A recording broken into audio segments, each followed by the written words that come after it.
UCL সেমিফাইনালের ১ম দুটো যে ম্যাচ আমরা দেখলাম, দুটো সম্পূর্ণ আলাদা। একটা সুপার অ্যাটাকিং ম্যাচ হয়েছে, দ্বিতীয়টা সুপার ডিফেন্সিভ ম্যাচ হয়েছে। আর্সেনাল মাদ্রিদে গিয়ে ১-১ ড্র নিয়ে ফিরেছে। কিন্তু আর্সেনালের জন্য এই ড্রটা জয়ের থেকেও বড়।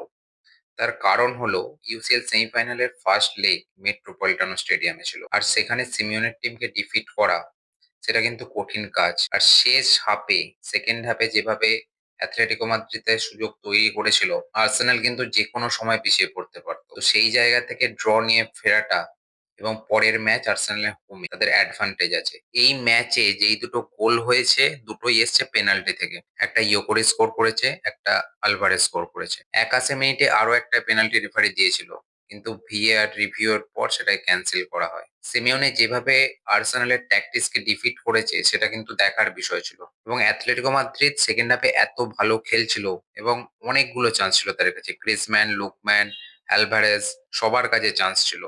কিন্তু সেই চান্সগুলো মিস করেছে তারা। সেই মিসগুলো কতটা ভারী পড়বে সেটা কিন্তু সেকেন্ড লেগে দেখা যাবে।